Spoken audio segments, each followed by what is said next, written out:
There is a version of you that you haven't met yet. A version so cold, so calculated, and so relentlessly consistent that if you met him today, you wouldn't recognize him. You would fear him.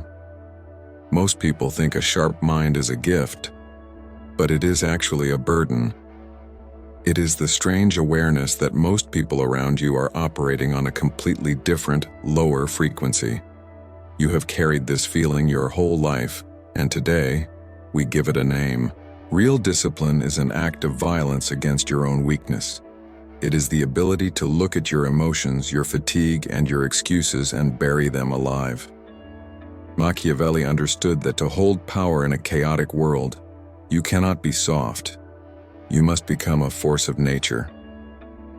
When you stop negotiating with yourself, you become a person who cannot be broken by anything.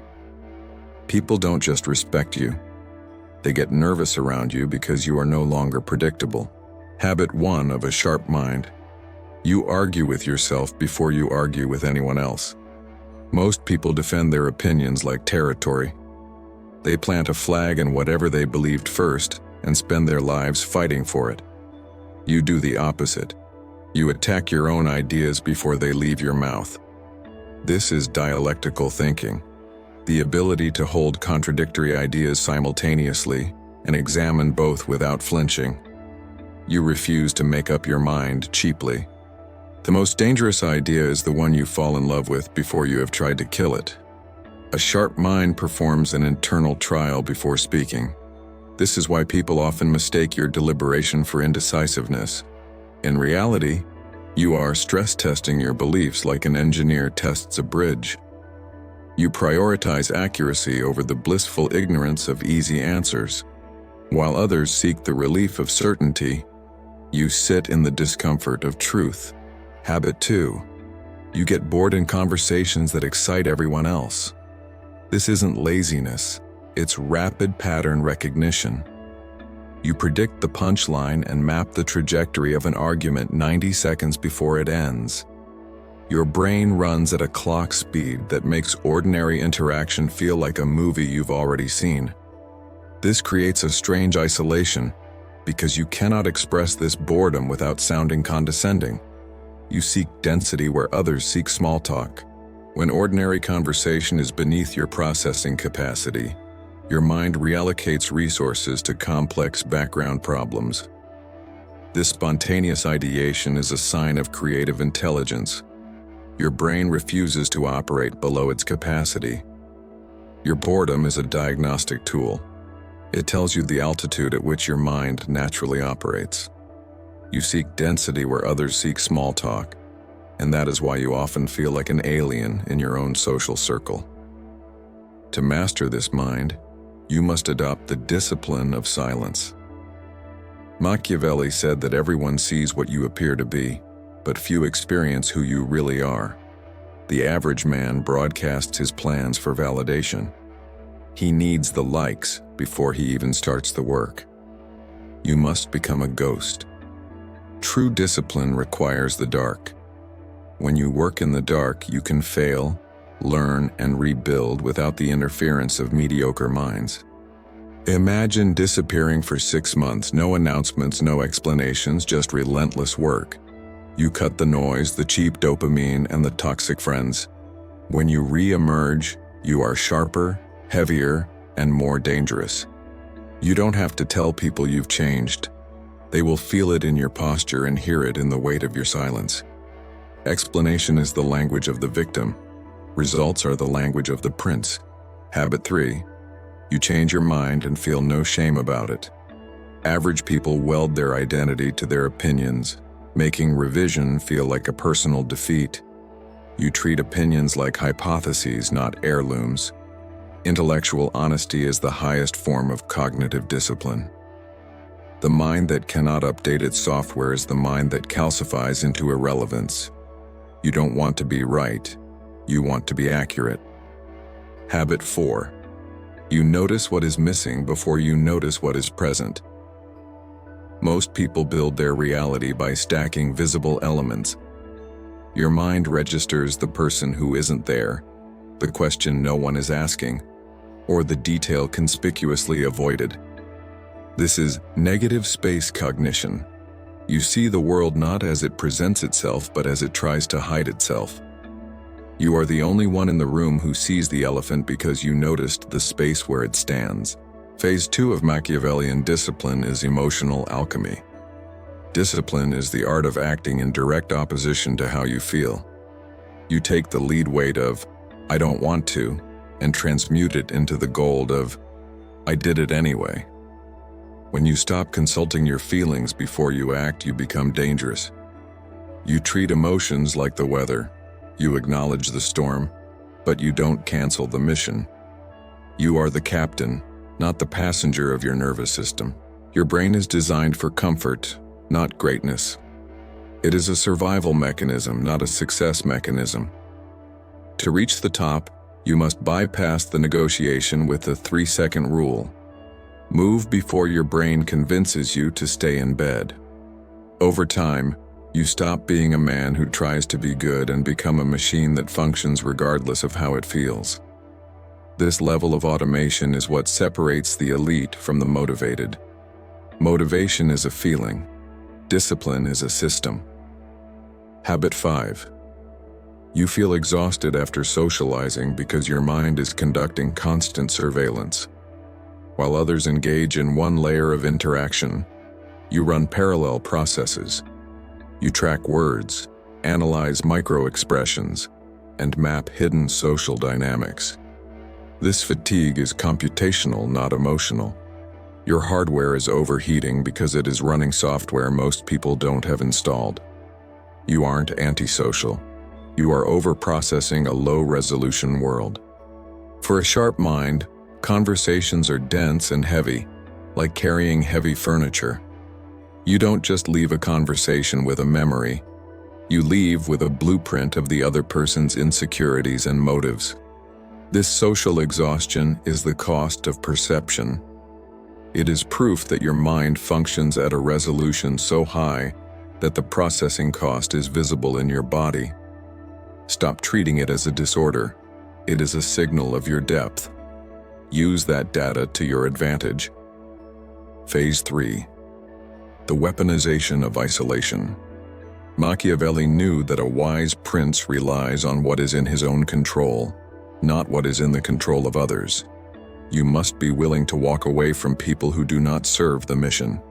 When you rise, people will try to pull you back because your growth highlights their stagnation. They don't want you to fail as much as they want you to stay where they can understand you. You are a mirror they are afraid to look into. Let them call you cold or obsessed. Fun is the distraction of the average. You are here for mastery, and mastery is a lonely pursuit. Isolation is the laboratory of the great. It is where you find out who you are, without the constant background noise of other people's opinions. When you win the fight against your own demons and boredom in the dark, you emerge with a confidence that cannot be faked. You are no longer looking for a seat at their table. You are building your own. Habit 6 of a sharp mind. You are perpetually uncomfortable with your own intelligence. This is the Dunning-Kruger effect in reverse. People with limited knowledge overestimate their competence because they don't know enough to see their flaws. You, however, are acutely aware of the vast territory you haven't covered. The larger your circle of knowledge, the larger the perimeter of your ignorance becomes. You feel like a fraud because you know exactly how much you don't know.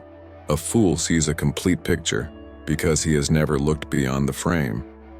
You see an incomplete picture because you know the frame is not the boundary. Success often makes you feel less capable, not more, because every peak you climb reveals a dozen higher mountains you cannot yet reach. This quiet discomfort is the clearest sign that your cognitive map is accurate. It includes its own blank spaces. Never mistake this humility for weakness.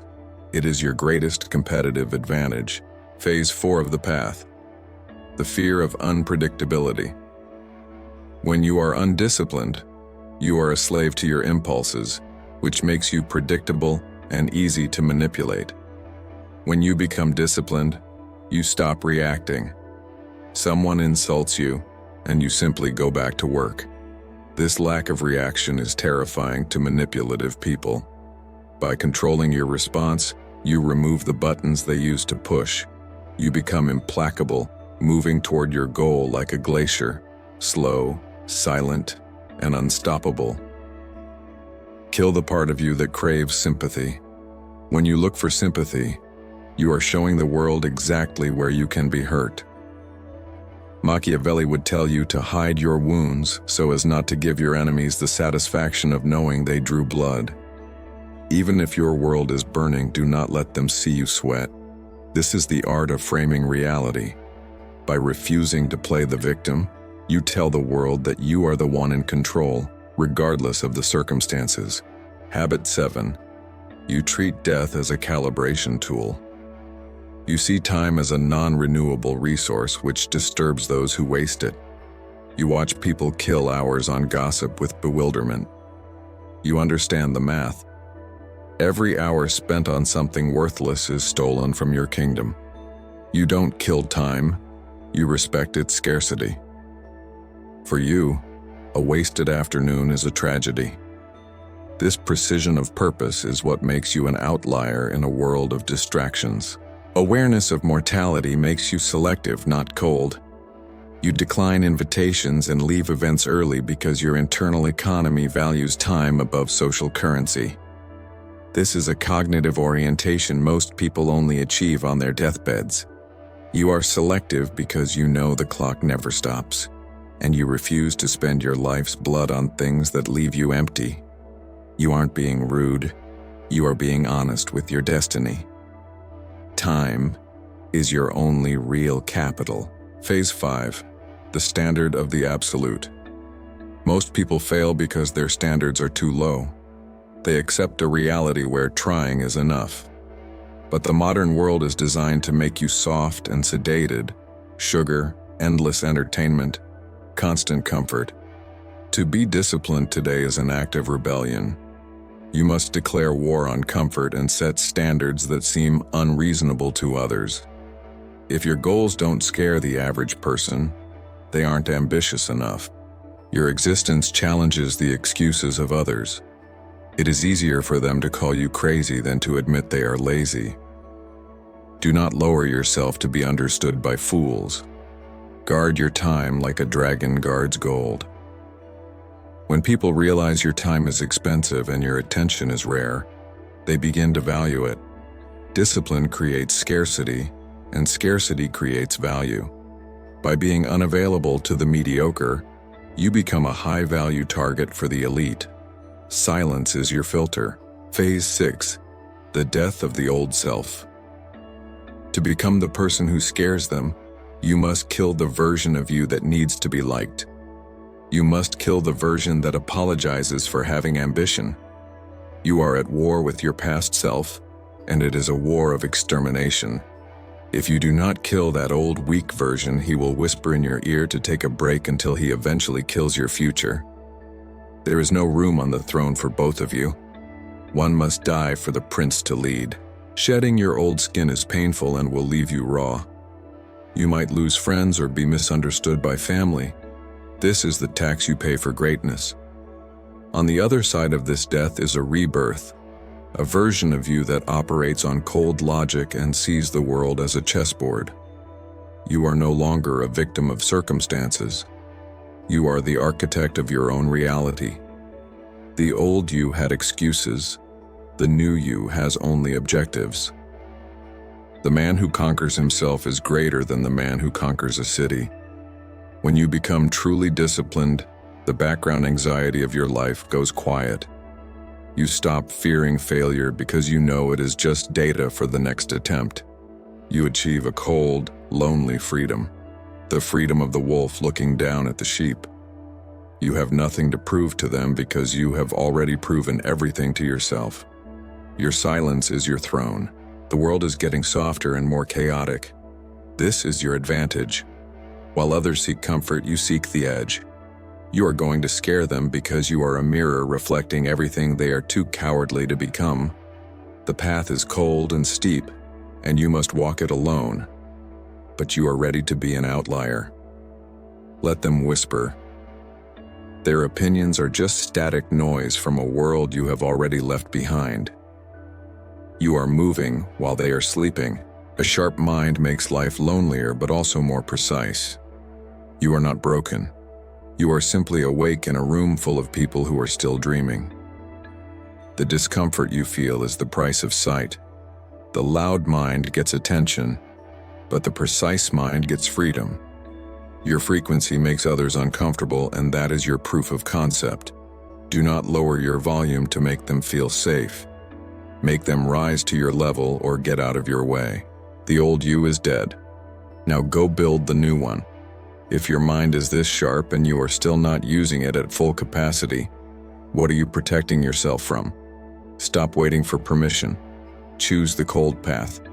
Arm your mind with weapons they don't teach in school. The journey into the deep psychology of power has just begun. I choose the cold path. Are you with me? Comment below and step into the light of the new order.